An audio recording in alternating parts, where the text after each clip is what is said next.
J'invite maintenant le ministre Didier Gossuin, Jean-Olivier Collinet, Isabella Lenarduzzi et Hayat Elachouch à nous rejoindre.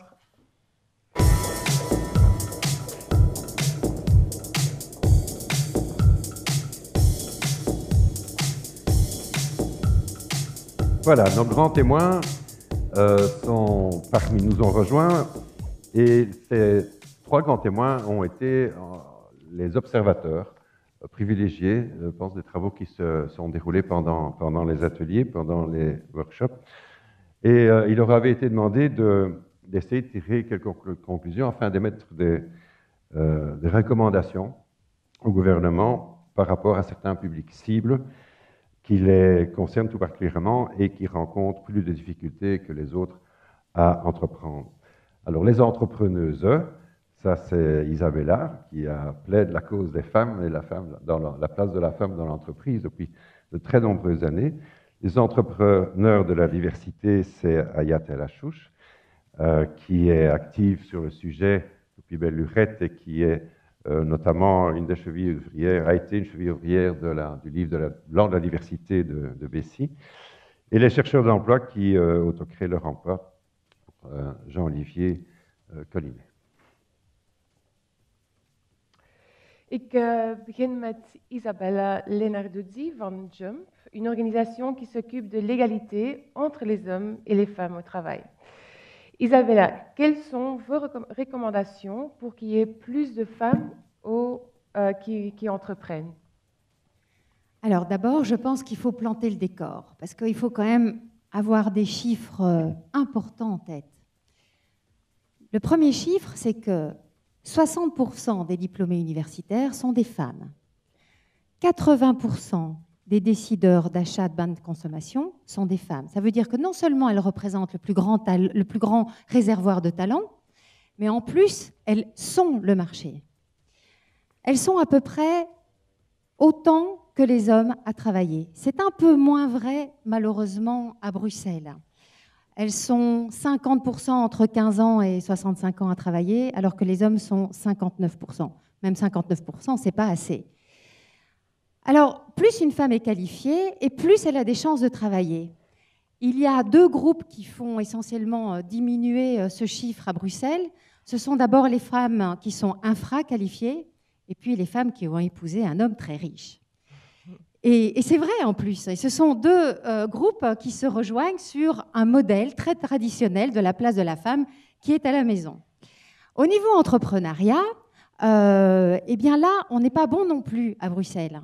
Puisque, alors, globalement en Belgique, on a le taux d'entrepreneuriat féminin le plus bas d'Europe, Et à Bruxelles, elles ne sont que 28% des indépendants, contre 33% pour les deux autres régions. Alors, c'est très important de savoir aussi ce que disent, par exemple, le Female Entrepreneurship Index. Ils disent qu'en Belgique, on a deux problèmes essentiels avec l'entrepreneuriat féminin. D'abord, qu'elles n'investissent pas du tout le secteur technologique. Et donc, on a un problème avec les gazelles, les entreprises de croissance. Elles ne sont pas suffisamment présentes là. Bref, en fait, les femmes à Bruxelles, en Belgique en général, sont beaucoup plus des auto-créatrices d'emplois, des femmes qui veulent valoriser leur talent, utiliser leur talent, plutôt que des femmes chefs d'entreprise qui créent l'emploi des autres, qui créent de la valeur ajoutée pour la société, plus de valeur ajoutée pour la société. Leur objectif n'est pas nécessairement de gagner beaucoup d'argent. Alors on a un problème au niveau de l'accès au capital. Est-ce que vous saviez que dans les pays riches, uniquement 4% du capital risque va aux femmes, 4%. C'est absolument rien. Et du coup, les sociétés de femmes sont beaucoup moins capitalisées que celles des hommes, moitié moins. Alors on fait moins faillite, mais on est quand même moins capitalisé. C'est très important de se rendre compte qu'en fait, une entrepreneuse n'est pas un entrepreneur. Il faut se rendre compte qu'on a des spécificités. Je vous ai dit tout ça pour que ce soit beaucoup plus clair. Pendant ces 2 jours-ci, absolument personne dans les ateliers n'a relevé quelque chose, une dimension de genre, une dimension différente pour les femmes. Ce n'est pas que le problème n'existe pas, c'est juste qu'il n'est pas visible, rendu visible.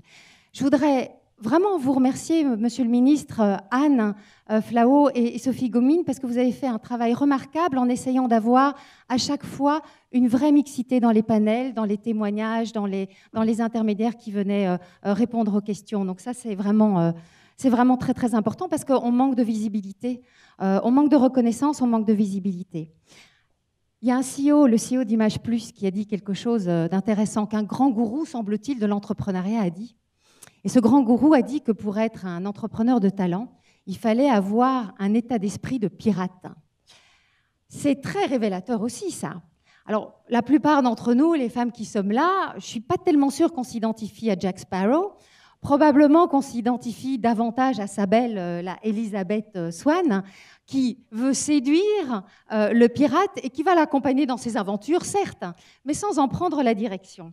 Et je trouve que c'est vraiment révélateur que l'entrepreneuriat, c'est comme les entreprises, comme les grandes entreprises. C'est un monde d'hommes fait pour des hommes, avec des stéréotypes de leadership qui sont profondément masculins.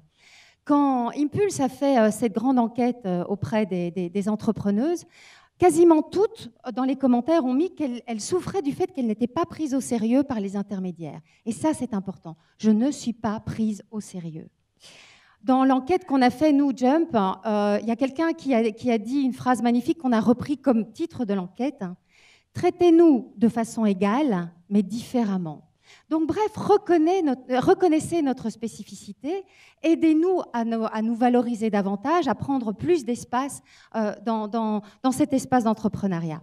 Alors, que faire, hein ? Que faire pour avoir plus de femmes ? Que faire pour pouvoir bénéficier de cette force de travail dingue, de ces talents féminins ? Que faire pour avoir plus de femmes entrepreneuses ? Alors bien sûr, il y a plein de choses à faire, de la com, une amélioration du statut, par exemple, sur la difficulté d'être enceinte et de s'occuper d'un nouveau-né. Mais là, monsieur le ministre Borsu vient de mettre un chantier assez important en œuvre. Il y a beaucoup de choses à faire, mais il y a 3 piliers. Si on veut vraiment prendre cette question au sérieux, et je pense vraiment qu'elle le mérite, pas uniquement pour des questions d'équité, mais aussi pour des questions de performance économique de la région. Alors, je résumerai en 3 mots. Il faut mesurer, il faut réaliser et il faut former. Mesurer quoi ? Ce que je vous ai dit comme chiffre, ça laisse à désirer. Il faudrait savoir exactement où sont les femmes, dans quel type d'entreprise, le type d'accès au capital qu'elles ont, combien de femmes ont des salariés, combien de salariés en moyenne. Et puis aussi, au niveau des intermédiaires, combien accompagnent des femmes ? Combien de femmes par rapport aux hommes ? Quel type de femmes ? Pour faire quoi ? Et les subsides ? Quel est le pourcentage dans tous les subsides qui est accessible aux femmes, qui est effectivement donné aux femmes ? Et quel est le chiffre moyen des subsides qui sont octroyés ? Je pense que c'est très important de mesurer pour identifier là où ça fait mal, là où on peut faire quelque chose. Et ensuite réaliser. Il faut vraiment, une fois qu'on a fait l'état des lieux, il faut qu'on se dise, on va au minimum, mais dans les 2 ans, il faut qu'on rattrape les 2 autres régions, de passer de 28% à 33%.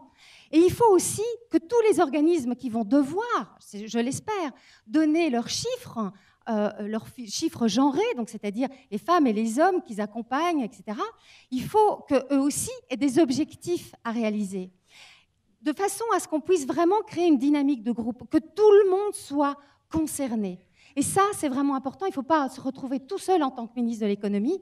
C'est vraiment avec tous les acteurs qui doivent y travailler. Et enfin, la 3e mesure, pour pouvoir faire ça, il faut que tous les acteurs de l'entrepreneuriat soient formés à la différence de genre. Il faut qu'on arrête de moins valoriser les femmes qui entreprennent. Il faut qu'on arrête que ces femmes n'aient plus à dire « je me sens moins considérée, moins valorisée », probablement parce que je suis une femme. Et là, c'est vrai que ça n'a jamais ou rarement été fait parmi vos organisations. Et je pense que c'est vraiment très important. C'est de la formation. Vous savez, les femmes aussi, elles sont pleines de stéréotypes à l'encontre des autres femmes et à l'encontre des hommes. Ce n'est pas du tout les hommes qui sont coupables de quoi que ce soit. C'est normal qu'on ait des biais de genre. Il faut absolument les identifier. Il faut vraiment se former pour ne plus en avoir et pour actionner les leviers en faveur de l'entrepreneuriat féminin. L'entrepreneuriat féminin, c'est plus d'emplois.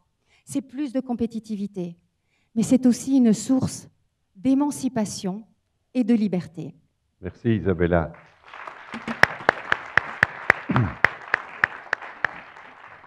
Monsieur le ministre, une réaction? Mais très rapide. Je crois qu'on a bien compris ce message. D'ailleurs, ma volonté d'installer de manière permanente un baromètre de l'entrepreneuriat féminin, et vendredi, j'ai entendu que le fédéral embrayait sur cette idée et voulait le généraliser au niveau de la Belgique. Tant mieux.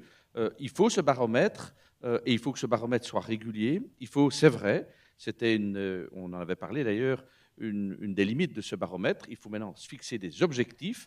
Et puisque ce baromètre révèle, comme tu le dis, qu'on ne réagit pas de la même manière, par exemple devant le crédit bancaire, on le voit bien, les femmes réagissent différemment des hommes. Il faut évidemment que l'accompagnement soit aussi à la mesure. Donc ce sont des recommandations que nous allons mettre en application au niveau notamment d'Impulse. Merci, Monsieur le ministre.